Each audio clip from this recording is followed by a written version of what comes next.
Salut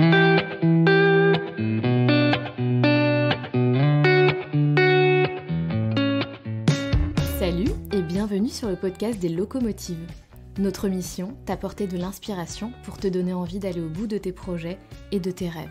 Dans chaque épisode, tu entendras des femmes raconter leurs histoires, parcours atypiques, choix de vie audacieux ou encore les projets fous qu'elles ont réalisés. Parce qu'on a toutes besoin de s'inspirer pour décoller. Du mouvement, du bruit, de la fumée, laisse-toi entraîner par les locomotives. Sylvie Haïbèche, retiens bien ce nom. Elle a un jour décidé de laisser son costume de consultante pour enfiler définitivement sa tenue de super-héros, celle de quarterback au sein d'une équipe de football américain. Sylvie a tout abandonné pour consacrer 100% de son temps à ce sport. Elle l'a fait par passion, mais aussi parce qu'elle est déterminée à aller au bout de sa quête, devenir pro, ce qui serait une première dans le football américain féminin. Sylvie va te plonger dans son univers et partager avec toi les valeurs qui guideront ses choix. Elle nous raconte comment elle en est arrivée à rejoindre le niveau le plus élevé au monde, celui des États-Unis, et comment elle mène cette quête tel un vrai Jedi. Salut Sylvie! Salut Sandra! Merci beaucoup Sylvie d'avoir accepté mon invitation. Je suis hyper heureuse que l'on puisse raconter ton histoire. Donc aujourd'hui, Sylvie est quarterback dans une équipe de football américain féminine aux États-Unis. Et elle n'est pas là-bas par hasard, puisqu'en fait Sylvie a une mission, c'est sa mission d'ailleurs, qu'elle s'est fixée. En fait, Sylvie aimerait tenter de changer les mentalités du football américain féminin aux États-Unis et tenter de devenir pro, ce qui n'est pas le cas encore. Aucune femme aux États-Unis n'est pro, contrairement aux hommes, dans le football américain. Donc Sylvie, est-ce que tu peux commencer par nous raconter comment tu t'es prise d'amour pour le football américain et comment tout ça a commencé? Yes, grave, et merci de m'accueillir sur ton podcast que je trouve chambé. Les femmes qui tiennent les unes les autres et qui se donnent de la force comme ça pour réaliser des rêves et des missions de ouf. Je trouve ça trop cool et super important. Merci Sylvie, merci beaucoup, avec plaisir. Ouais, grave. Et ouais, truc de ouf, ça a commencé un peu par hasard, même complètement par hasard. J'écrivais mon mémoire de fin d'études en master de gestion à la Sorbonne. Et vu que je suis assez procrastinatrice, je travaille dessus, je m'asseyais tous les matins à 6h du mat à mon bureau en pensant que j'allais écrire toute la journée. Évidemment, ça n'arrivait absolument pas. Et à 20h le soir, j'avais pas écrit une ligne et au contraire, j'avais binge-watché toute la journée Friday Night Lights. Normal. Ouais. Donc, en un mois, j'ai regardé les 5 saisons. Waouh. Ouais, il y a du level là. Ouais, vraiment. Et c'est une série sur le football américain au Texas, en high school, où le football américain, c'est la religion locale, quoi. Tout le monde vit pour ça. Et en fait, c'est un sport dont on entend parler vaguement, tu sais, dans les films, l'enfer du dimanche ou quoi. Et où t'entends parler du football américain par le Super Bowl, mais enfin, tu sais pas grand-chose dessus. Et en fait, en regardant la série, j'ai découvert quelles étaient les valeurs en fait de sport. Tu as vraiment des valeurs d'entraide extrêmement fortes, de dépassement de soi, parce que c'est un sport de contact, c'est difficile, faut vraiment aller chercher au fond de soi tout ce qu'on a, et ça m'a parlé au plus profond de moi, à toutes les fibres de mon corps, et je suis devenue accro. Et c'est tout ça à travers la série seulement? Ouais, grave. C'est dingue. Et du coup, ouais, truc de ouf. Et vraiment, c'était meant to be, quoi. C'était une révélation. Et je me suis dit, dès que je rends le mémoire, je joue au football américain. Il s'avère qu'il y avait une seule équipe à l'époque, les Sparkles de Villeneuve-Saint-Georges, en banlieue parisienne. Et ça n'a pas loupé. Dès que j'ai rendu mon mémoire, j'étais déjà consultante chez Accenture à l'époque. Et je sortais du bureau, tiré à 4 épingles, en tailleur, cheveux surlistrés, etc. Et j'allais au fin fond de la région parisienne pour m'entraîner dans la boue. Et, C'est génial. ouais, grave. Et je suis partie jouer en Espagne quelques mois après. Il n'y avait pas d'équipe à affronter en France. Et on a pris le bus que tu prends pour aller à la piscine un trajet de 10 minutes quand tu es en primaire. On l'a pris pendant 18 heures à travers Waouh! pour aller à Madrid et jouer mon premier match de football américain. C'était ouf. Incroyable et tu as tout de suite aimé du coup quand tu t'es mise à jouer? Parce que souvent, tu sais, les séries, c'est un peu, tout est embelli et cetera. Est-ce que au tout début que tu t'es mise à jouer au football américain, ça reflétait un peu ce que tu avais, découvert à travers les séries? Ouais, grave. Ouais, carrément. C'était un truc de ouf. La première fois que j'ai mis mon casque et mes épaulières, j'ai l'impression d'être une chevalière. C'était C'est bon ça. ouais, c'était une sensation de ouf. Tout, j'ai surkiffé du début. Puis j'étais douée naturellement aussi dès le début. Tout me parlait. Enfin, tout était fluide. Ouais, grave. Incroyable. Énorme, OK. Et donc voilà. Et j'ai continué en fait. J'ai jamais arrêté. Au contraire, j'ai arrêté ce que je faisais avant. Donc, ce que je te disais, j'étais consultante chez Accenture. J'avais un peu à cette époque-là une perte de comment on dit? De sens dans ce que tu faisais? Exactement, une perte de sens. Je savais plus trop pourquoi je faisais ça. J'étais dans des missions qui n'avançaient pas pour des objectifs que je comprenais pas, des valeurs qui n'étaient pas les miennes. Et j'ai fait un burn-out, long story short, à Accenture. J'ai été dans une autre boîte à plus petite échelle qui, je pensais, me parlerait plus en termes de valeur. Et en fait, ça n'a pas marché non plus pour raison X et Y. Et en fait, j'ai tout lâché en 2016 quand on m'a proposé d'aller jouer au football américain en Finlande. Tout frais payé. C'était jamais personne l'avait fait encore en France et quasiment pas en Europe. Il y avait 2 joueuses américaines qui l'avaient fait, une la même saison où j'étais. Et en fait, on m'a payé le billet d'avion, tous les frais sur place, etc. C'est-à-dire, Sylvie, en fait, que c'est une équipe, de Finlande qui est venue te chercher, c'est ça? Ouais, À peu près? en gros, en été 2015, j'avais créé un site internet sur le football américain et où j'écrivais sur le foot en France pour le promouvoir, pour parler un peu des joueuses, de ce qu'on faisait, de notre combat en fait et de notre passion pour ce sport. Je suis allée filmer interviewer des personnes, écrire, etc. sur la Coupe d'Europe féminine en Espagne, à Grenade. Mmh. Et là-bas, quand j'avais mon presse-passe sur la sideline, donc la touche, je rencontrais un peu tout le monde et la manager de l'équipe finlandaise m'a dit, bah écoute, tu devrais venir faire notre camp en, en janvier. Et la Finlande, c'est le niveau le plus élevé de football américain féminin en Europe. Euh, D'accord, c'est fou, c'est étonnant, je trouve. ouais, c'est clair. Les Allemands Incroyable. sont très doués aussi. La D'accord. Grande-Bretagne vient d'émerger en fait.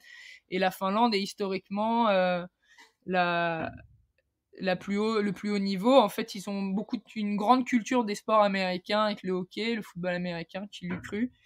Et, C'est clair. et du coup, en janvier, elle y a pensé. Moi, j'y pensais dans le coin de ma tête et elle m'a écrit. Elle m'a dit, viens à Helsinki. J'y suis allée. Et 2 équipes m'ont fait une proposition et j'ai accepté de jouer chez les Crocodiles à Seinäjoki, dans le fin fond de la Finlande. Et Opportunité de fou, du coup, ouais, impossible de grave. refuser. Bah, en fait, ce qui est ouf, c'est que j'ai eu le courage, en fait, ça m'a donné le courage de quitter quelque chose qui me rendait profondément misérable, le boulot que je faisais, alors que je gagnais extrêmement bien ma vie. C'était très difficile de dire non à ça, en fait, la sécurité, le confort, etc., Ouais, alors que ça me rendait pas heureuse. Et ça, en fait, grâce au football américain, à cette proposition, en fait, j'ai dit non à ça. Et puis, en fait, j'ai accepté de faire quelque chose qui me rendait profondément heureuse, tu vois. Donc, je c'est suis bien. C'est difficile à effectivement, de faire ce pas-là. Bravo. ouais, bah, il y a toujours, en fait, des déclics dans la vie, des perches qu'on te tend. Il faut juste savoir c'est des opportunités, en fait, tu vois. Faut savoir les saisir, capter que c'est Ouais, la vie qui te dit, vas-y, saute, tu vois. ouais, C'est, ouais, c'est vrai. c'est ok de sauter, tu vois. Du coup, j'ai passé l'été le plus beau de ma vie. J'ai joué au foot non-stop tous les jours. Je m'entraînais à la salle, sur le terrain, j'étudiais les vidéos, le playbook, c'était chambé avec une équipe de ouf. J'ai pris le temps, ce qu'on peut un peu comprendre là en temps de confinement, ce que ça veut dire en fait de prendre le temps. Et puis c'était un peu comme les grandes vacances, tu sais, quand t'es enfant, Ouais, cette sensation que t'as plus, tu vois, le c'est fait, magique. ouais, grave, et le fait d'avoir mis de côté.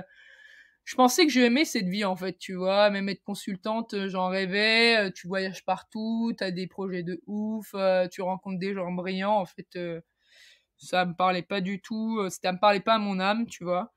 Et tout d'un coup, d'avoir ce grand break où tout l'été tu fais quelque chose qui te plaît dans un endroit. En plus, j'adore voyager, j'adore découvrir des nouvelles cultures, rencontrer de nouvelles personnes. Donc j'avais vraiment le condensé de tout ce qui me rendait heureuse, c'était ouf. Et voilà, et ça, je le faisais en parallèle, en fait, de l'équipe que j'ai créée à Paris, les Dragons de Paris, que j'ai créée avec des amis en 2014. On avait quitté notre équipe précédente parce que, encore une fois, les valeurs correspondaient pas et on avait vraiment envie de construire une équipe un peu à notre image, sur ce qui nous tenait vraiment à cœur, tu vois. Et, euh, Mmh. et on a, Donc tu étais la capitaine de cette équipe? ouais, avec d'autres personnes, ouais. Ouais, c'est J'étais, génial ça. Tu pu transmettre toutes les valeurs, qui te parlent vraiment? Ouais, carrément. Je pense qu'il faut le faire dans la vie de tous les jours, autour de soi. Et là, en fait, quand tu as la possibilité de le faire dans une équipe, c'est d'autant plus fort parce que, comment dire, c'est vraiment, en fait, une équipe, c'est vraiment un miroir de la société, tu vois, et t'arrives, c'est comme tu sais, les espèces de globes, là, où tu retournes la neige, là. Oui, ouais, ouais. Et moi, j'utilise ça un peu comme un labo de la vraie vie. Je me dis que dans une équipe, on est toutes différentes, on vient tous de backgrounds divers et on a tous un objectif commun, c'est d'avancer dans le même sens et de construire ensemble. Et si on arrive à le faire au sein d'une équipe, après tu arriveras à le faire. C'est possible de le faire à plus grande échelle en société, tu vois. Et dans une équipe, c'est vraiment, tu vis ensemble tous les jours, c'est un travail quotidien. On n'est pas toutes d'accord tout le temps, mais on se comprend, on se respecte, on a envie de construire ensemble, tu vois. Donc c'est vraiment une opportunité de ouf d'arriver à transmettre ces valeurs au sein d'une équipe, tu vois, qui est finalement devenue une famille. Une famille qui m'a aidé en fait dans tous les moments difficiles de ma vie que j'ai rencontrés dans cette transition que j'ai faite pour faire du football américain à ma vie, tu vois. Et, euh, Ouais, ouais, et, ouais. et à l'époque, je coachais aussi les gamins, enfin les gamins. Ils m'écoutaient, ils seraient pas contents de ça. Euh, Tu vas les vexer. ouais, je coachais les U16, donc des jeunes gens de 14 à 16 ans, tous des mecs sauf une fille.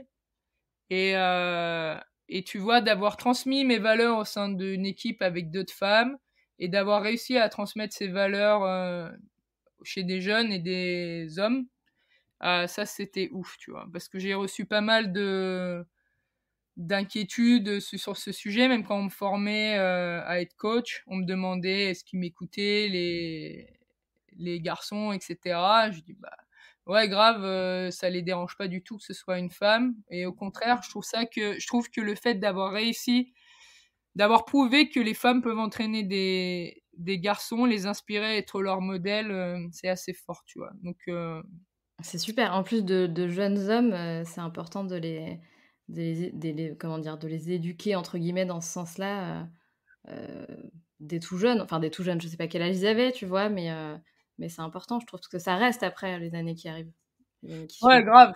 Ouais, grave. S'ils arrivent à repartir avec une chose que tu leur as apprise, c'est énorme. Bah oui.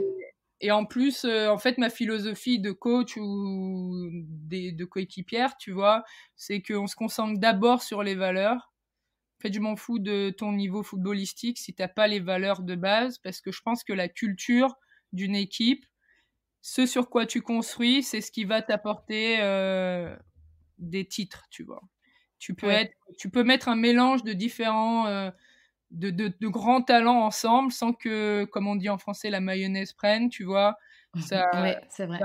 ça marchera jamais. Et que ce soit avec les cadets ou les féminines, la priorité c'était les valeurs, tu vois. L'entraide, le respect, la rigueur, et le reste vient après, tu vois. Ouais, ouais. C'est souvent comme ça, j'imagine d'ailleurs dans les sports, enfin j'y connais pas grand-chose, mais dans les sports, d'équipe. Moi personnellement, j'ai jamais pratiqué aucun sport d'équipe, mais j'imagine que ça passe beaucoup par ça en fait. Les valeurs, l'entraide, le soutien, et du coup le football américain ça c'est super parce qu'on ne connaît pas beaucoup ce sport, donc c'est bien que tu nous en parles davantage, et c'est beau tout ce que tu dis, c'est important. Ouais, c'est clair, mais après, je pense que dans les équipes qui réussissent, c'est ça qui y a à la base, tu vois. Après, il y en a des plus, Ouais. il y a des équipes dysfonctionnelles, hein. Comme je disais, c'est un peu une bulle de la société, tu vois. Donc, il y a tout comme dans la société, tu vois. Et le football américain, c'est un sport où chacun a un rôle prédéterminé. Les gens qui connaissent pas, ils se rendent pas trop compte. Il y a des livres entiers en fait de playbook qui sont des stratégies qu'il faut mettre en place, et chaque personne a un rôle prédéterminé. Donc il faut vraiment, c'est comme une horloge suisse où il y a tous les mécanismes à l'intérieur. S'il y a un grain de sable qui vient s'y mettre, ça marche plus. C'est exactement ça. Donc faut vraiment arriver à trouver cette harmonie. Et j'ai joué à deux sports d'équipe avant qui me procurait beaucoup de plaisir, mais j'ai jamais retrouvé ça, en fait, tu vois. D'accord, donc c'est peut-être plus intense. Tu penses que c'est plus intense parce que c'est le football américain ou parce que tu es tombée sur des équipes, qui te permettaient d'inculquer ces valeurs-là et qui avaient ces valeurs-là? Je pense que j'ai rejoué récemment à Seattle, au futsal, donc j'ai retrouvé du kiff, avec le foot, auquel je jouais quand j'étais plus jeune. Donc j'ai capté, en fait, que c'est juste différent parce que c'est une adrénaline différente, en fait, déjà, tu vois? Hem, il y a du contact, donc déjà ça resserre les liens de ouf entre les gens, parce que s'il y a une personne qui fait pas son taf, bah, la conséquence est directe, tu te prends un taquet, dans la tête, quoi. Hem, je sais pas, il y a une adrénaline, peut-être que c'est parce que c'est du contact ou parce que c'est instantané comme sport, tu vois? Les jeux, en Ouais. fait, ça dure que quelques instants, alors que dans les autres sports, il y a des temps morts, tu vois? Des autres sports, c'est des jeux progressifs. Là, le football américain, il y a des temps d'arrêt. C'est quelques instants, 3-4 secondes, et ça s'arrête. Donc, c'est vraiment intense tout le temps. Et, euh, et vu qu'en fait, c'est très cérébral aussi, autant que physique. Et comme je disais, tout le monde a un rôle prédéterminé. Il faut vraiment être unis, vraiment se comprendre, vraiment s'écouter, tu vois, un peu bouger tous ensemble, en harmonie. Donc, Ouais, ouais. Bah, après, les OK, gens je des autres vois. sports me diront que c'est exactement ça, Bah oui, les autres sports. évidemment. Je pense que tu disais, est-ce que c'est ce sport-là je sais plus ce que tu m'as dit. Je pense que c'est aussi parce que c'est ma passion, et Bien sûr. ça a révélé en moi des choses que je connaissais pas, tu vois? Quand j'ai rejoué au foot, je me suis souvent posé la question: «Est-ce que j'ai toujours été comme ça?» Tu vois? Est-ce que j'ai toujours été aussi compétitive, ou est-ce que j'ai toujours été aussi perfectionniste, aussi, autant un leader, tu vois? Je pense que ça révèle, quand tu trouves ce qui est fait pour toi, ce que tu dois faire dans la vie, je pense que ça révèle énormément de ta personnalité, tu vois? Ouais, bien sûr, c'est évident, c'est Ouais. clair. Et du coup, comment tu t'es retrouvée, aux États-Unis, d'un coup, d'un seul comme ça? J'imagine que ça a pas été, si facile et si spontané, je sais pas? Ouais, c'est pas arrivé d'un coup, d'un seul. Je pense que, il y a eu un process, tu vois? Déjà, quand j'ai commencé à dire non, à des jobs qui me plaisaient plus, ça a été un peu la graine qui a été plantée, tu vois? Et j'ai un peu traversé, un enfer pendant quelques années, à partir du moment, en fait, où je suis partie en Finlande jusqu'au moment où je suis partie aux États-Unis en février 2019, j'ai traversé un enfer de ouf. J'étais endettée incroyablement avec ma maison. Parce qu'en fait, j'avais une maison, je me suis séparée. Entre-temps, j'ai quitté mon taf. Et, et du coup, ça a été un chemin pour comprendre qu'il fallait que je parte, tu vois. Il fallait que j'arrive à Ouais. me séparer. Je voulais pas, absolument pas me séparer de la maison parce que j'y étais attachée à cause de peur, en fait, et de croyances, les miennes et puis celles de mes parents. Tu vois, je pensais que vu que j'avais décidé de faire quelque chose que j'aimais et que j'avais quitté un boulot qui gagnait, j'aurais plus jamais la possibilité d'avoir un crédit de ma vie et je vivrais sous les ponts pour le restant de mes jours. Clairement, c'est simplifié, mais c'était vraiment ce que je croyais au plus profond de moi. Et ça a été un chemin, en fait, pour me libérer de toutes ces peurs, de ces croyances, de me dire que c'est OK de sauter dans le vide, tu vois. Et, euh, et en plus, j'avais les Dragons de Paris que j'avais créés. C'était difficile de me séparer de l'équipe. Donc, il y a eu un chemin aussi par rapport à ça et d'accepter qu'en fait, comme tes enfants, tu peux avoir créé quelque chose et avoir confiance sur le fait que tu les as créés avec les bonnes valeurs et que, comme les enfants, l'équipe, elle va pouvoir s'envoler toute seule aussi, tu vois, et que les joueuses vont pouvoir prendre la relève. Donc ça a été un peu un process interne, vraiment, jusqu'au moment où j'ai décidé de sauter le grand pas. Je voulais vraiment me dépasser, me challenger, évoluer à un plus haut niveau, le plus haut du monde, euh, voir quelle est la meilleure version de moi-même et la meilleure version en tant que joueuse que je pouvais être. Vraiment dépasser les limites, sortir de ma zone de confort et j'ai décidé de partir. Et Donc, comment t'as fait alors pour te retrouver aux États-Unis? T'avais des contacts là-bas déjà? bah déjà, vu que ça faisait pas mal d'années que j'ai joué au football américain, j'avais beaucoup de contacts. Ouais, j'ai joué aux États-Unis dans des camps en 2016 chez les New Orleans Saints, un camp de 250 femmes du monde entier. Ah oui. Donc les Saints, c'est une équipe pro NFL. J'ai fait le Pro Bowl en NFL aussi en 2017. Donc j'avais déjà un peu de contact et j'avais déjà une idée de comment était la ligue aux États-Unis. Donc en novembre 2018, donc j'avais vendu ma maison qui en fait a été une révélation de ouf. Le moment où j'ai enfin vendu la maison, ça m'a apporté une liberté incroyable. Bon, déjà financière parce qu'en fait je vis sur les réserves que la vente de cette maison m'a apporté. Et en plus, j'avais plus de lieu fixe, donc j'avais plus rien qui me retenait. Une fois que j'ai décidé de mettre ça derrière moi, que j'étais en paix avec ça, même les dragons. Bon, c'était un peu un process un peu plus long avec les dragons. Mais j'ai enfin pu partir et j'ai fait des tryouts en novembre 2018 où j'ai essayé plusieurs équipes en Californie, à Seattle et à Kansas City parce que tu as dû comprendre que les valeurs, c'était extrêmement important pour moi. J'avais vraiment envie de choisir une bonne équipe qui me correspondrait en termes de coaching, de coéquipière et de culture, tu vois. Ouais, donc t'avais besoin d'en essayer quelques-unes avant de choisir The One. Ouais, donc j'ai fait un petit road trip de 15 jours où je suis allée tester différentes équipes. On était en contact avant par email. Ça a été soit moi qui les ai contactés, soit des gens savaient que j'envisageais d'aller jouer aux États-Unis. Du coup, on m'a contacté aussi, on m'a dit, écoute, il nous manque un quarterback, viens. Ou on m'a dit, telle équipe recherche un quarterback, tu devrais les contacter, tu vois. Donc, Ok. ça s'est passé comme ça. Et donc t'es arrivé dans quelle ville? Ça a été quoi ta première équipe? Du coup, j'ai joué à Seattle Majestics. C'est à Et t'as l'autre joué... bout. Ouais. Vas-y, je t'en prie. C'est en Washington State, c'est à la frontière du Canada, à côté de Toronto, donc sur la côte ouest. D'accord. Et là-bas, tu as trouvé vraiment une équipe qui avait les valeurs que tu recherchais? Non, pas du tout. Nope. Non, absolument pas. J'ai trouvé l'inverse que j'avais chez les Dragons. Et ça a été un chemin de croix un peu. Ah là là. Ça a été, bon, ça se voit pas en fait de l'extérieur.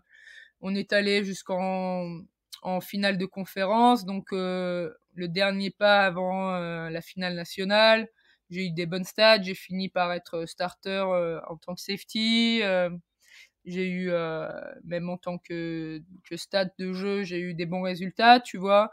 Donc, puis j'ai énormément progressé. Donc ça, enfin, et j'ai vu Hyper positif quand même. ouais, il y a des trucs super Ouais, positifs. Donc de l'extérieur, ça se voit pas, mais ça a été encore un, ouais, c'est un chemin intérieur encore, tu vois, vraiment jusqu'au moment, qu'est-ce qui, en fait, c'est un chemin pour capter qu'est-ce qui est important pour moi, qu'est-ce que je veux construire autour de moi. Enfin voilà, cette histoire de valeur revient encore et encore et encore. toujours, toujours. Ouais. Et même d'un point de vue strictement sportif, ça m'a conforté dans l'idée que la culture d'une équipe, c'est la base. Comme je disais tout à l'heure, en fait, une équipe qui n'a pas de culture, qui ne sait pas quelles sont ses valeurs, qui n'a pas ses valeurs d'entraide, qui n'a pas de leader, en fait. Il faut vraiment des leaders extrêmement forts. Je pense que c'est le cas aussi dans la vie. Dans la société, il faut vraiment qu'il y ait des leaders et qu'il y ait des valeurs fortes. S'il n'y a pas tout ça et si il n'y a pas l'histoire, il n'y a pas d'histoire, hein, donc si on n'a pas le regard sur l'histoire passée, de qu'est-ce qu'il faut en garder, qu'est-ce qu'il faut apprendre de ça, il y a rien en fait. Tu peux avoir on avait un roster avec du talent incroyable et puis ça prenait pas, mais le pire c'est que je l'ai vu dès le début, mais enfin bon, ça c'est une autre discussion. Et du coup, qu'est-ce que tu as fait alors? Parce que bon, il y avait quand même des points positifs comme tu le dis, mais niveau valeur, c'était pas ça. Donc qu'est-ce qui s'est passé et où est-ce que tu es aujourd'hui? Alors qu'est-ce qui s'est passé? Bon déjà, personnellement dans ma quête en fait c'était devenir pro. Donc en arrivant à Seattle, j'étais quand même déterminée envers et contre tout. J'avais quitté tout ce qui était important pour moi, tous mes proches à Paris pour aller réaliser un rêve, tu vois. Donc je suis quand même arrivée et j'ai mis toutes les choses en place pour y arriver. Donc je me suis dit qu'est-ce que les mecs pros font? Je vais le faire aussi, tu vois. Donc, qu'est-ce que ça veut dire pour moi de mettre en place les piliers pour réussir, tu vois. Donc, je suis allée m'entraîner avec les pros, les mecs, les joueurs NFL, dans un centre d'entraînement pour la vitesse, l'agilité, la force, etc. Donc ça, c'était chambé. J'ai pris un des meilleurs coachs quarterback de la région qui vole dans tous les États-Unis pour coacher Waouh! des gars qui passent du collège à la NFL, tu vois. Tu as Euh, vraiment mis, de tous les moyens, c'est incroyable, tu as mis tous les moyens possibles, en place, en fait. ouais, grave. J'ai pris un coach mental parce que pour moi c'est une priorité absolue. Un gars qui a coaché notamment Megan Rapinoe, la championne de soccer. Euh, Qu'est-ce que j'ai fait? Bah, je mangeais vraiment nickel. J'ai mis énormément de budget pour ça. J'ai vraiment essayé en fait de construire tout ce qui pour moi était les piliers de la réussite pour un sportif, tu vois. Et, D'accord. et ça, j'ai pas lésiné sur les moyens. D'ailleurs, c'est ce qui a extrêmement impacté mon budget global. J'ai utilisé quasiment tout mon argent pour la première saison parce que je me suis dit, c'est all-in quoi. Faut... Ouais, c'est investissement à fond, quoi, en Ouais, espérant qu'il y ait un retour, évidemment. exactement. Tu peux pas être, c'est pas un projet où tu peux être en demi-mesure. Ça marche pas, tu vois. Euh, Ouais, Faut vraiment tout mettre. De toute façon, les résultats, ça va se voir direct. Tu vas pas être au niveau sur le terrain ou tu seras pas au niveau auquel tu veux être, tu vois. Parce que tu peux faire du nivellement par le bas aussi, ce que je voulais absolument pas. Donc c'est pas un truc, c'est ça passe ou ça casse. Donc si tu commences en fait à réfléchir sur les finances, est-ce que je vais y arriver, est-ce que je vais pas arriver, est-ce qu'il faut que je commence à contrôler, tu vois, est-ce qu'il faut peut-être que je m'entraîne un peu moins parce que ça coûte de l'argent, est-ce qu'il faut que je mange un peu moins bien, tu vois, ça va pas le faire. Et du coup tu commences à douter. Et à partir du moment où tu doutes, c'est fini en fait, tu vois. Donc ouais. ça, j'ai vraiment fait ça bien et ça a porté ses fruits parce que je vois quand même la grande différence. Je suis pas la même joueuse que j'étais en arrivant aux États-Unis et entre la saison à Seattle et là où je suis maintenant, ça n'a rien à voir non plus, tu vois. Quand je regarde la vidéo, c'est incroyable, c'est flagrant la différence, tu vois. Donc, Ça m'étonne pas, avec tout ce que tu as fait en même temps, heureusement que ça porte ses fruits. ouais, et c'est là que tu te dis la beauté du sport et du football américain, c'est que c'est jamais fini, tu jamais fini de progresser. Donc, il y a des résultats, mais je suis toujours en train de voir qu'est-ce qui doit être amélioré, tu vois? En plus, c'est un peu mon problème d'être perfectionniste, mais ça, c'est ce qu'il faut de toute façon, enfin pour ce que je fais, c'est vraiment important.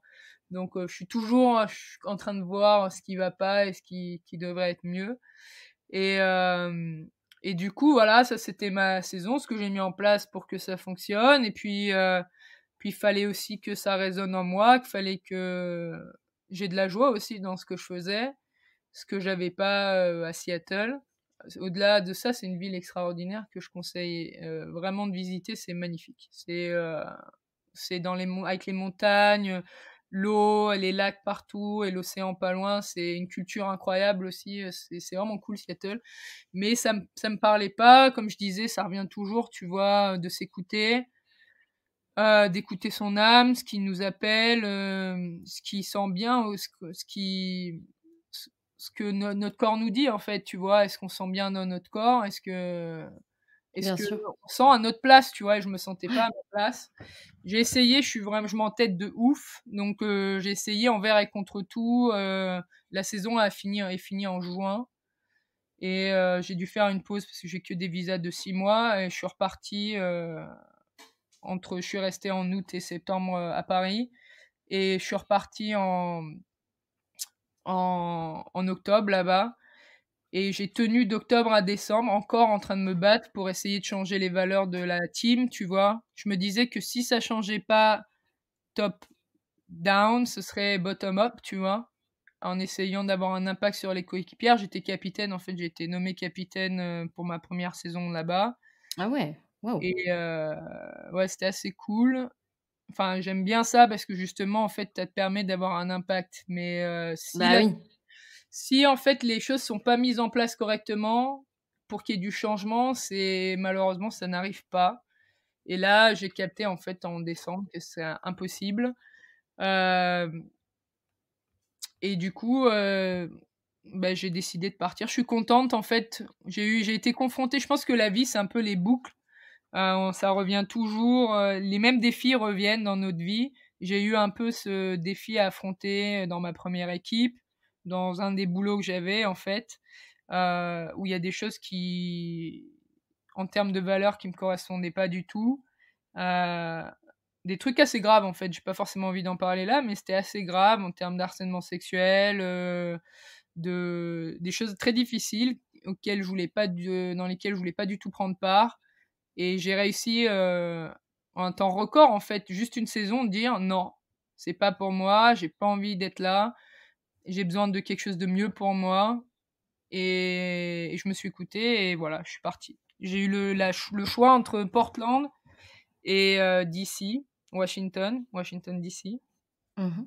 et jusqu'à la dernière seconde, j'ai failli aller à Portland pour une raison, Portland, c'était juste à côté de Seattle. Je kiffe la ville, j'adorais l'équipe, c'était une équipe en formation qui me rappelait énormément les Dragons de Paris. C'était avec des valeurs extrêmement fortes, une administration qui faisait vraiment les choses bien et pour les bonnes raisons, des teammates, super cool, très engagés dans leurs valeurs et cetera. Donc je me suis dit, et une bonne atmosphère, tu vois, un peu familiale. Et en fait, j'ai failli jusqu'à la dernière seconde aller là-bas, en fait. Et je me suis rendu compte que, je me mettais encore une fois des limites, tu vois? Je me mettais des limites parce que je choisissais un peu, la solution dans laquelle j'étais confortable. Des choses que je savais qui fonctionnaient pour moi. En plus, on m'a donné, le rôle de quarterback et de leader sur un plateau d'argent, tu vois? Donc je me suis dit: «Je vais pouvoir retrouver ce que j'avais chez les Dragons à Paris», qui était très important pour moi, vraiment un passage, central de ma vie, tu vois? Et en fait, j'ai capté que rien n'arrive quand tu choisis la solution de facilité, aussi belle soit-elle, hein. J'aurais passé une saison de ouf là-bas, ça aurait été très bien aussi. Mais je me suis rendu compte que c'est quand tu sors de ta zone de confort que tu grandis, Et j'ai capté qu'en fait, j'avais la force de traverser tout le pays. Je pensais que j'avais pas la force de tout recommencer à zéro, parce que j'avais déjà fait ça de Paris à Ouais, Seattle. c'est ça, ouais, t'avais déjà fait ça. Ouais, et j'en pouvais plus en fait. Ça faisait des mois que j'avais pas de maison, que je changeais mon environnement constamment. Et ça a été extrêmement difficile déjà de m'intégrer dans mon équipe aux États-Unis tout court, parce que t'as le choc culturel quand même, on s'en rend pas compte, mais il y a quand même un choc culturel. Et je pensais pas avoir la force de partir à l'autre bout du monde encore, enfin à l'autre bout du pays. Et je l'ai saisi et je suis arrivé dans une équipe, je l'ai choisie, hein, c'est l'équipe qui a la plus grande histoire euh, de toutes les équipes du football américain féminin au monde. Cette année, on célèbre les 20 ans des DC Divas, une équipe qui a gagné maintes et maintes de titres, qui a une très forte culture, où les gens se donnent, il y a vraiment une forte compétition pour progresser, etc. Toutes les personnes vraiment travaillent dur. C'est les championship mindset, comme on dit aux États-Unis, tu vois. Mhm. C'est des équipes qui ont la culture de la gagne, qui ont une grande histoire, en fait, comme je disais tout à l'heure, et qui arrivent à apprendre de leurs erreurs, etc. Et je suis arrivé, en fait, dans un moment où il y avait un creux, parce que toutes les personnes qui ont gagné le titre back-to-back 2016 et 2017 étaient parties, et c'est une phase de reconstruction dans l'équipe. Et en discutant avec les coachs, etc., ils avaient vraiment une place qu'ils voulaient que je prenne dans la team. Déjà challenger la quarterback titulaire qui a gagné meilleure joueuse de la ligue l'année dernière, tu vois, mais qui se repose un peu sur ses acquis. Et, euh, et puis un rôle de leader central pour la défense qui prenait l'eau de ouf et qu'ils avaient envie de renforcer. Donc ça me parlait et j'ai fait le grand saut. Je suis à Washington DC maintenant. Welcome. Non, c'est top, bravo. Et puis, t'es pas là-bas par hasard, parce que comme tu dis, c'est une sacrée équipe. Donc, c'est bien que t'aies osé repartir à zéro de nouveau. Est-ce que tu peux nous expliquer, Sylvie, vraiment très rapidement, c'est quoi un quarterback? Ça veut dire quoi? Un quarterback, c'est en offense déjà, en attaque, puisqu'il y a des escouades d'attaque et de défense au football américain. Donc c'est une joueuse qui joue en attaque et qui a la balle à chaque fois. À chaque jeu, c'est la personne qui soit va donner la balle au running back, donc les coureuses qui vont courir avec, soit va lancer une passe à des receveuses qui vont la catcher pour aller marquer. Voilà, en gros. Ouais, donc c'est vraiment un rôle important. Enfin, pas que les autres rôles ne le sont pas, mais celui-là, il est quand même assez important, j'ai l'impression. C'est comme le numéro 10 au soccer, tu vois, la personne qui organise le jeu, c'est la personne qui doit vraiment tout connaître, qui connaît tous les postes. Chaque personne apprend son poste, le quarterback doit tous les connaître, doit pouvoir indiquer à chaque personne ce qu'il faut faire, doit pouvoir corriger des petites choses, donc doit avoir l'œil de tout ce qu'il y a autour de soi. Et en plus, c'est une personne qui a une relation très forte avec le coach, qui reçoit les jeux du coach pour les lancer et qui peut les changer aussi selon ce qui se passe sur le terrain, tu vois. Ouais, Donc c'est hyper stratégique. c'est très stratégique, c'est un poste Ouais. vraiment intellectuel, physique aussi, et puis mental aussi, tu vois. Faut vraiment être un leader parce que quand tu es dans le huddle, donc il y a le regroupement où tu donnes les jeux à chaque personne, c'est mon moment préféré. En fait, c'est le moment où tu regardes toutes les joueuses dans les yeux et il faut que toi, tu aies assez confiance pour que tu arrives à leur transmettre, tu vois. Ouais, Donc, c'est vraiment, ouais, ça a l'air vraiment, assez, ça doit être hyper intense. Quand t'es dans ton jeu, t'es nulle part ailleurs, quoi. ouais, c'est clair, c'est trop bien. Ça doit être fou. C'est le flow, comme on dit, c'est le moment. Je aime le foot aussi pour ça, parce que au-delà des valeurs, je kiffe être dans l'instant présent. En fait, je crois que c'est le seul moment. C'est un peu ce qu'on essaie de reproduire dans notre vie de tous les jours, qu'on a. Par exemple, quand je fais du surf, j'ai ça aussi. Mais c'est un des rares moments où je pense à rien d'autre, tu vois. Et t'es vraiment, vraiment là où t'es, à 100%, avec toi-même, toutes les personnes autour de soi, et c'est incroyable. Ouais, ouais, ouais, ça a l'air. Et comment ça se passe alors? Comment, donc les filles de ton équipe, j'imagine que tu leur as parlé de la mission, que tu t'es donnée, donc devenir pro, essayer de changer les mentalités vis-à-vis du football américain féminin. Comment, c'est quoi leur opinion? Est-ce qu'elles-mêmes, font la même chose que toi? Et quelle est aussi, l'opinion, pardon, des hommes dans ce milieu-là par rapport à ça? Alors les femmes, mes coéquipières, il y a un peu de désillusion en fait. Moi j'arrive vraiment avec un regard neuf, avec cette envie en fait, tu vois, de l'extérieur, de changer les choses. Ici en fait, faut savoir on dirait pas comme ça, mais personne n'est au courant du football américain féminin quasiment, tu vois? Ouais, c'est dingue.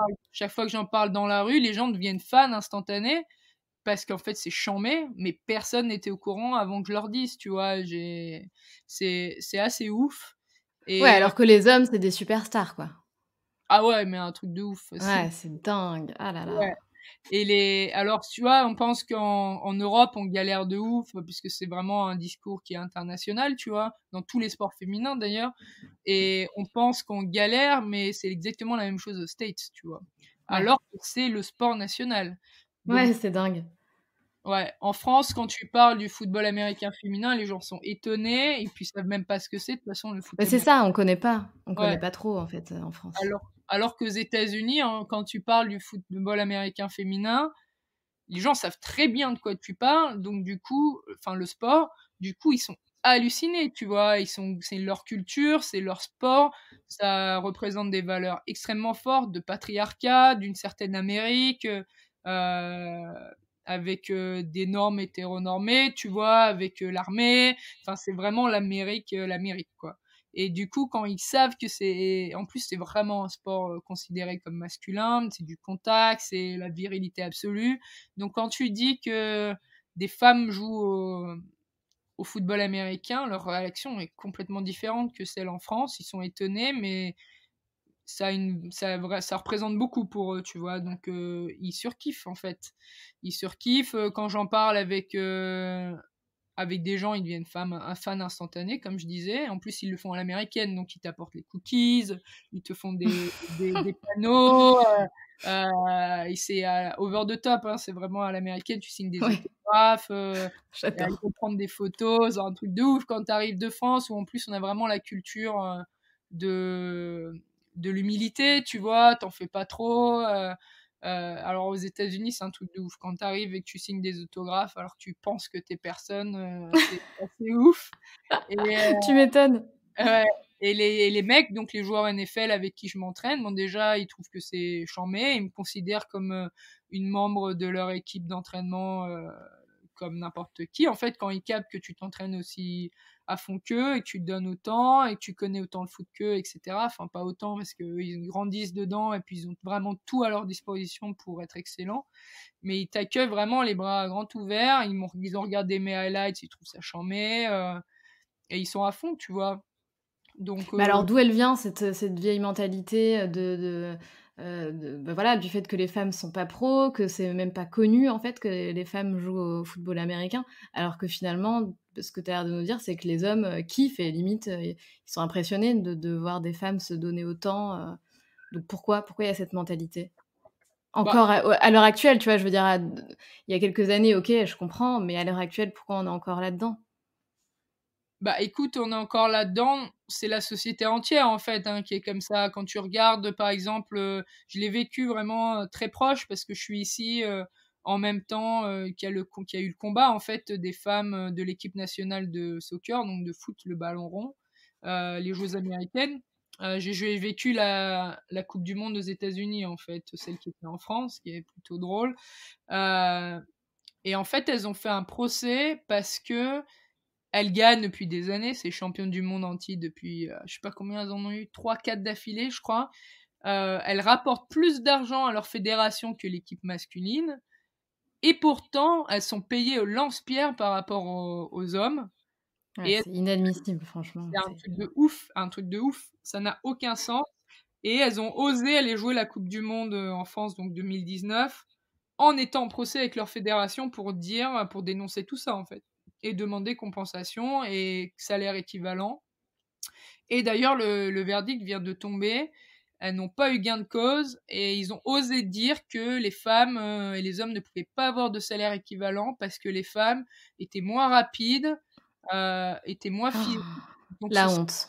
ah ouais, mais un truc de ouf, Ouais, hein. la honte. Les Franchement, la joueuses, en honte. fait, elles ont joué un match en retournant leur maillot, ce qui a été, c'est iconique en fait ici, dans ce combat en tout cas, parce que c'est la honte absolue de dire un truc comme ça, tu vois. Ah ouais, c'est honteux, clairement. Donc pour te dire que c'est même ces femmes qui sont des superstars, parce que Megan Rapinoe est une superstar ici, elle a osé euh, affronter Trump en fait dans un échange de tweets, sûrement un truc comme ça. Est devenue une superstar au point où enfin ça change, tu vois, il y a pendant la Coupe du Monde, il y avait des hommes et puis des garçons qui portaient le maillot de Megan Rapinoe, ce qui me C'est parle, bien ça. ouais, grave, c'est une image qui me parle Eh ouais. incroyablement, le moment où les femmes peuvent devenir des héros et des modèles pour les hommes et les garçons, c'est vraiment ce qui va changer les choses, tu vois.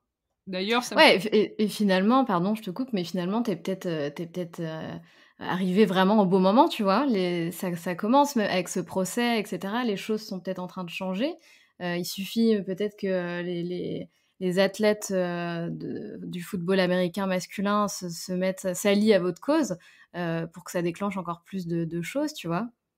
Ouais, c'est clair, mais tu sens vraiment qu'il est en train de se passer quelque chose, déjà avec ce combat de l'équipe nationale de soccer, la NFL, donc la Ligue de football américain masculine, accueille des coachs en fait de plus en plus féminines, en fait des personnes que je connais qui, comme moi, jouaient avant et qui ont décidé d'arrêter leur carrière de joueuse pour devenir coach, et elles prennent place en fait à des niveaux intéressants de coaching chez les pros.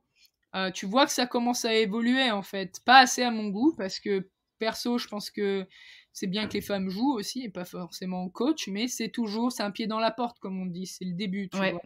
Le fait que les hommes soient confrontés à des joueuses des femmes en fait, qui connaissent le sport. Et encore il y a quelques années, un Cam Newton, un quarterback des Carolina Panthers, a dit un commentaire sexiste parce qu'il était interviewé par une journaliste femme et il a dit c'est bizarre d'entendre une femme parler de football américain, tu vois.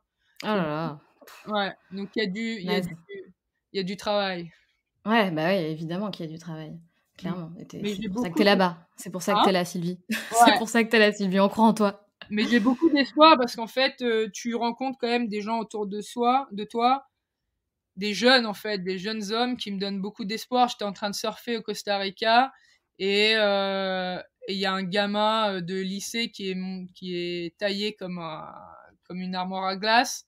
On discute, notre coach de surf nous présente comme tous les deux joueurs de foot et il me dit truc de ouf, j'ai été coaché à Dartmouth à l'université, il a fait un camp là-bas par Callie Brownson qui est une ancienne DC Diva qui d'ailleurs m'a donné son numéro 17.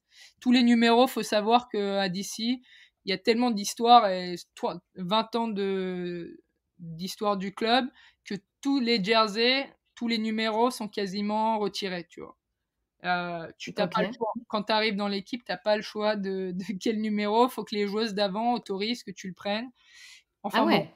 ouais, truc de ouf. Et il a dit, putain, truc de ouf, j'ai été coaché par Callie Brownson, qui maintenant est Chief of Staff chez les Cleveland Browns, qui est une équipe pro. Et le gars, il était, lui et toute sa famille étaient aux anges. Il louait Callie un truc de ouf et il trouvait ça trop cool d'avoir été coaché par une femme. Et vraiment, ils sont fans de ouf. Maintenant, ils me suivent aussi. Ils sont fans de ouf. Et en France, quand je suis retournée en janvier, je te parlais des U16, là, donc des ados de 14 à 16 ans. Je suis retournée à Suzanne Lenglen, le terrain à Paris. Et, euh, et en rentrant sur le complexe sportif, il y a des gamins qui me disent salut. Moi, je réponds salut. Et je continue à avancer. Et dans mon dos, j'entends putain, c'est Sylvia Ibech. C'est c'est la, Énorme. ouais, c'est la joueuse qui a percé aux États-Unis, truc de ouf. Et là, je me retourne et je leur fais un signe de la main. Ah, là, ils étaient au taquet, truc de ouf. Et c'était incroyable, en fait. C'est juste l'image, en fait, tu vois. C'est pas du tout pour me faire mousser, c'est pas ça qui est Bien important. sûr, je comprends. Ouais, ouais, ouais, bien sûr. C'est le Et fait que ça soit des mecs, quoi, qui sont fans de toi, c'est énorme.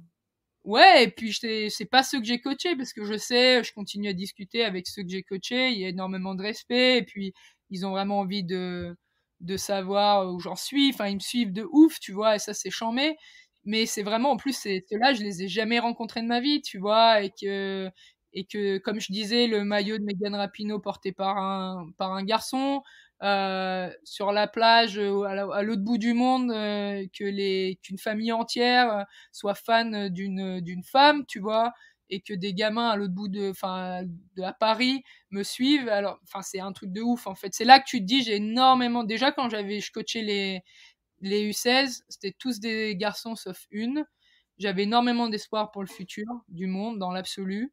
Vraiment, parce que tu vois, les nouvelles générations pensent pas du tout de la même façon sur plein de sujets, et c'est très beau à voir. Et, euh, et quand j'ai des exemples comme ça en continu, tu te dis, les choses vont changer, c'est sûr. Ouais, et tu te rappelles pourquoi tu le fais et tu vois que ça fonctionne entre guillemets, qu'il y a des retours, que ça commence à changer et c'est bien parce que si tu vois pas ce genre de signes, tu vois, c'est dur j'imagine de rester dans cette quête, de continuer d'avancer. Donc là, c'est bon, c'est que du positif et ça t'aide à te dire: «Putain, ça va le faire, je vais réussir à devenir pro et à changer les mentalités». Ouais, il faut des choses comme ça parce que tu as énormément de doutes au quotidien, en permanence, en C'est fait. ça. Et il y a plein de moments où tu as envie de lâcher prise, enfin de lâcher, en fait. Et tu te dis, mais pourquoi je fais ça? Enfin, c'est complètement insensé. Puis tu te prends toujours des claques dans la tête de toute façon. Pour plein de choses. Comme je disais, même à Seattle, j'étais confrontée à des choses que j'attendais pas forcément, tu vois. Donc, c'est des montagnes russes, t'as toujours des bas. Et de voir ce genre de résultats, effectivement, ça te soutient, tu vois. Ça, et puis les gens, au fur et à mesure, tu vois que, encore une fois, c'est pas du tout pour me faire mousser, mais c'est un message d'amour, en fait, que j'envoie à tous mes proches ou à des gens que j'ai rencontrés donc, au fur et à mesure de ma vie sur 15 ans, tu vois, qui t'écrivent régulièrement et qui te disent, putain, ce que tu fais, en fait, ça m'inspire. Ça demande du courage, en fait, de tout quitter comme ça et de voir qu'il y a des résultats aussi, qu'on peut y arriver. Non, en fait, c'est pas un combat uniquement pour les femmes et pour l'égalité homme-femme et tout ça. C'est aussi le fait, parce qu'on en parlait au début, des choses qui nous rendent pas heureux dans la vie. C'est avoir le courage, en fait, de quitter des choses qui ne sont pas pour nous pour, en fait, embrasser la personne qu'on est censé devenir, tu vois, réaliser son propre potentiel. Et c'est vraiment un message important que j'ai envie de faire passer, c'est que on peut tout réaliser, euh, et on a souvent peur, en fait, de pas y arriver, mais il faut savoir que même si on échoue, on a toujours la possibilité de rebondir, en fait, tu vois. Ouais. Souvent, je me dis, imagine, ça marche pas, j'aurais pas la force de tout recommencer. Et puis je me dis, mais en fait, c'est pas vrai, tu vois. Au pire, bon, je pense que je vais y arriver et qu'on va y arriver. Je visualise ça au quotidien, bah, à part quand t'as des coups de mou. Euh, mais je me dis, au pire, c'est quoi, tu vois. Au pire, ça passe, ça casse. Au pire, bah, tu recommences tout à zéro, c'est pas grave, tu vois. Ouais, ouais, ouais, c'est vrai. C'est clair. Tu vois Sylvie, normalement j'ai ce petit rituel de demander, à mon invité de nous partager, une phrase, qui nous guide dans la vie ou un conseil, mais bon, j'ai l'impression que tu viens un peu de donner justement, un conseil que tu avais envie de partager, mais peut-être que tu as quelque chose à rajouter? Non, mais c'est ça, hein, c'est vraiment, je pense que ce qui a été le déclic pour moi, c'est de m'écouter, d'écouter mon corps, parce qu'on a toujours les réponses en soi. Donc ça a été vraiment l'étape numéro un. Après, ça a été de voir qu'en fait, qu'on a des limites et des peurs et des croyances qui nous empêchent d'avancer et de nous réaliser, de les capter et d'essayer de les démonter au fur et à mesure, tu vois. Oser sortir de sa zone de confort et de visualiser là où on veut être, tu vois? Qu'est-ce qu'on a envie d'apporter dans la vie, tu vois? Et puis après, voilà, de toujours continuer à y croire, d'avoir confiance et de lâcher prise, tu vois? Ouais, ouais, c'est tout à fait vrai. C'est tout à fait vrai. Merci infiniment Sylvie de nous avoir raconté ton histoire qui est, je trouve hyper touchante, hyper profonde, hyper sincère. Ce que tu fais, c'est génial parce que, ça apporte, j'imagine, beaucoup de choses à beaucoup de gens et si tu arrives à devenir pro, en tout cas, on te le souhaite, je te le souhaite et j'y crois, en tout cas, moi, je crois vachement à ce que tu es en train de faire. Donc continue, tu déchires Sylvie, continue à faire ce que tu fais, ne lâche rien et merci infiniment encore d'être venue raconter, ton histoire dans le podcast des locomotives. Bah, merci à toi Sandra, vraiment comme je l'ai dit au début, projet de ouf, je surkiffe et les femmes Merci. qui supportent les femmes, c'est le futur et c'est ce qui construit le présent en tout cas et ouais, Inch'Allah, comme on dit, C'est hein. ça, exactement, tu as tout à fait raison. Exactement. Salut Sylvie, à Salut, bientôt. ciao.